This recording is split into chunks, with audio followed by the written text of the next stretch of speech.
नैवेद्यं निवेदयामि नैवेद्यान्ते आचमनीयं जलं समर्पयामि। जल घुमा दो, दक्षिणा रख दो दोनों पर।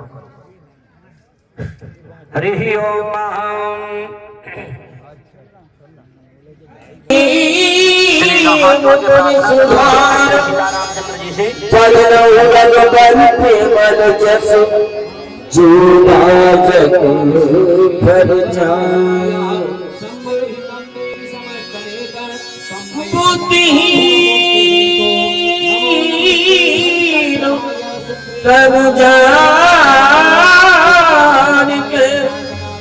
सुमरहु पवन कुमार पद पद विद्या देव हरहु कलेश विकार।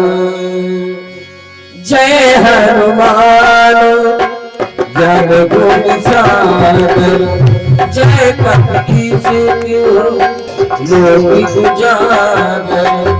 राम दुख बल धामा अंजन पुत्र पवन सुत नामा। महावीर भी ब्रह्म भगीरथी सुमति निवार सुमत के संगी।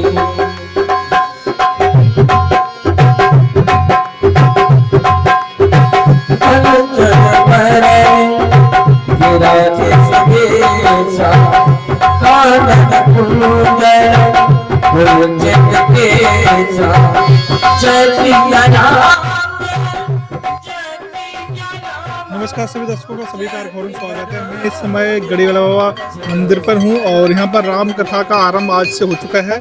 काफ़ी संख्या में श्रद्धालु आप देख सकते हैं कलश यात्रा लेके आए हैं, कलश भरने आए हैं चंबल नदी पर। आप देख सकते हैं काफ़ी संख्या में महिलाएं, छोटे छोटे बच्चे मौजूद हैं और ये श्रीमद् रामचरितमानस और 9 दिवसीय ज्ञान यज्ञ राम कथा है। यहाँ पर ये कथा होती है, सारे तीर्थ वहाँ पर चल के आते हैं। तो ये तीर्थ भूमि तो पहले से है, लेकिन अब सारे तीर्थ यहाँ आ जा रहे हैं। और ये हम नहीं कह रहे, ये पुराण भगवान कह रहे हैं। सारे तीर्थ कैसे आते हैं तो गोस्वामी जी मानस में बहुत सुंदर लिख रहे हैं। जहाँ जहाँ राम चरित मुनि गावे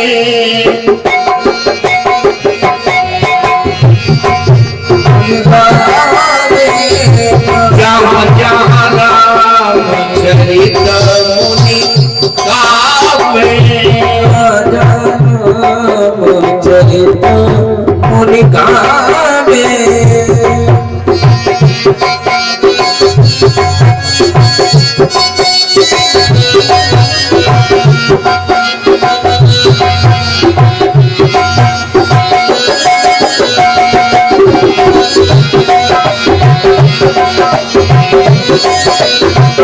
जहाँ जहाँ राम चरित मुनि गावे जहाँ जहाँ चरित मुनि गावे गावे जहाँ जहाँ चरित मुनि गावे जहाँ जहाँ चरित मुनि गावे। तो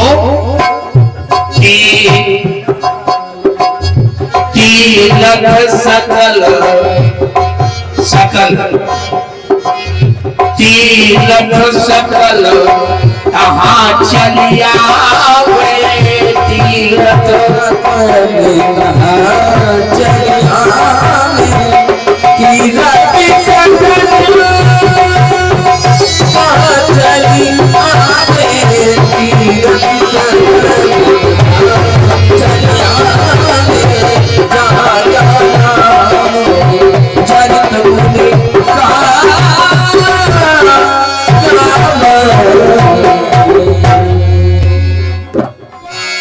गोस्वामी जी कहते हैं, जहां जहां ये रामचरित मुनि गावे, जहां जहां पर ये राम कथा होती है, सारे तीर्थ चल के आते। तो आज ये पावन भूमि और भी पावन हो गई, सारे तीर्थ आकर के यहाँ निवास करने लगे। तो हम आप कितने भाग्यशाली, कथा तो श्रवण करने का सौभाग्य मिल ही रहा। जो फल तीर्थों में जाने पर आपको मिलेगा, वो इस भूमि में केवल आ जाने से सारे तीर्थों का फल आपको प्राप्त हो जाएगा। तो ऐसी ये पावन कथा। अब एक ही मिनट की चर्चा है। ये कथा प्रकट कहां हुई? ये राम कथा का उद्गम कहां हुआ? ये किसी कवि की कल्पना नहीं है, ध्यान देना। ये किसी कवि की लेखनी मानस नहीं है। भागवत जी को तो व्यास जी ने लिखा, लेकिन मानस को किसी कवि ने नहीं लिखा। बोले फिर महाराज ये राम कथा प्रकट कहां हुई? प्यारे भाइयों, ये कथा प्रकट हुई है कैलाश पर्वत। और ये प्रकट कहां हुई? कैलाश पर्वत पर तो हुई, लेकिन हुई कहां? भगवान शिव के अंतःकरण, भगवान शिव के हृदय में ये प्रकट हुई। तो किसी ने पूछा, बोले महाराज जब ये भगवान शिव के हृदय में प्रकट हुई, तो ये हम आप तक कैसे सुलभ हो गई? कैसे हुई? बस शशि को गोस्वामी जी ने बड़ा ही सुंदर भाव से लिखा। कहा परमोरंभ गिरी वर कैलासु। बड़ा ही सुंदर, बड़ा ही अलौकिक अद्भुत सुंदर कैलाश पर्वत है। सदा जहां शिव उमा निवासु, जहां पर भगवान शिव मैया पार्वती के समेत निवास करते हैं, वही कथा प्रकट हो। यहाँ ते ही गिरि पर बट बिटप विशाला, उसी कैलाश पर एक बहुत विशाल बरगद का वृक्ष है, नित्य नूतन, जो कभी पुराना नहीं हुआ, नित्य नूतन, सुंदर सब काला, सारे कालों में सुंदर दिखाई देता है। बड़ी ही सुंदर शीतल छाया है। एक बार भगवान शिव ने जब उस वट वृक्ष को देखा, तो उसी की छाया में पहुंच गए। एक बार कही तरु प्रभु गयो, तरु विलोक ओरी, अति सुख भय, सुख नहीं अति सुख। बहुत अच्छी बात है, जिस स्थान पर जाने पर ये मन शांत हो जाए, इंद्रियां शांत हो जाए और ये हृदय आनंद की अनुभूति करने लग जाए, जान लेना ये किसी संत की तपोभूमि।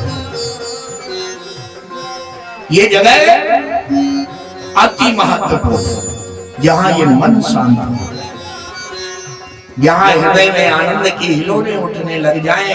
आज भगवान शिव के साथ तो वही हुआ। बट वृक्ष के नीचे आए तो अति सुख भय, और सुख में भगवान शिव डूब गए। प्यारे भाइयों, जैसे भगवान शिव उस सुख में डूबे, मैया पार्वती ने देखा भगवान शिव वट वृक्ष के नीचे बैठे हैं, मन शांत है, आंखें बंद हैं और ध्यान में बैठे। पार्वती जी ने देखा, बड़ी ही निराली छवि है, मानो आज शांत रस साक्षात मूर्ति धारण किए बैठा। बस प्यारे भाई, पार्वती भले अवसर जानी, गई शंभ पई मातु भवानी। उसी समय मैया पार्वती उसी वट वृक्ष के नीचे आ गई, चरणों में प्रणाम किया है। भोलेनाथ ने देखा, मुस्कुराए, कल्याणी कुछ कहना चाहती हो? हाँ, क्या कहना चाहता है? उन्होंने कहा, महाराज मेरे मन में एक भाव जागृत हो रहा है। क्या भाव जागृत हो रहा है?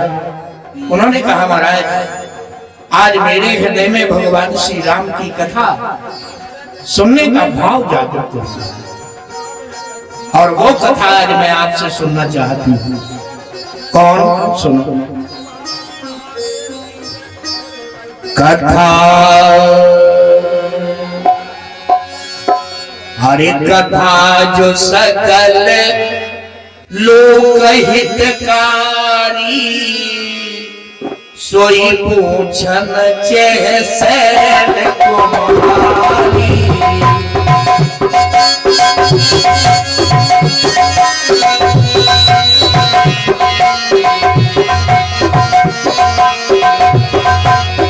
कथा जो सकल लोक हितकारी, सोई पूछन जैसे कुमारी। जय सिया राम, जय जय सिया राम, जय सिया राम, जय जय सिया राम, जय सिया राम, जय सिया राम, जय सिया राम, जय जय। पार्वती जी ने हाथ जोड़े, महाराज कथा जो सकल लोक हितकारी, एक लोक का हित नहीं करती है। भगवान श्री राम की कथा पार्वती जी ने कहा जो सारे लोगों का हित करने वाली है, सोई पूछन चाहिए शैल कुमारी। वही कथा मुझे आपसे पूछनी है, सुननी नहीं है, पूछनी है। भगवान शिव ने कहा तो बताओ क्या पूछना है? बस प्यारे भाइयों, भगवान शिव से अपने प्रश्न करने के लिए मैया पार्वती तैयार हो रही है। अब इन्हें तैयार होने दें। आज गणेश पूजन हुआ, कलश यात्रा हुई, समय आदेश दे रहा है और कल 11 बजे तक तैयार हो जाएंगी। फिर मैया पार्वती अपने प्रश्न भगवान शिव के समक्ष रखेंगी। 14 प्रश्न किए हैं मैया पार्वती ने भगवान शिव से, और वही 14 प्रश्नों का उत्तर ये रामचरितमानस है। कल हम आपको बताएंगे वो कौन कौन 14 प्रश्न किए और उन 14 प्रश्नों का ही उत्तर किस प्रकार से भगवान शिव ने दिया। वही ये दिव्य श्री राम कथा गंगा है। तो आज की कथा को यहीं पर विराम देते हुए बड़े प्रेम से सब लोग खड़े होकर भगवान की आरती करेंगे, प्रसाद लेंगे और कल ठीक 11 बजे से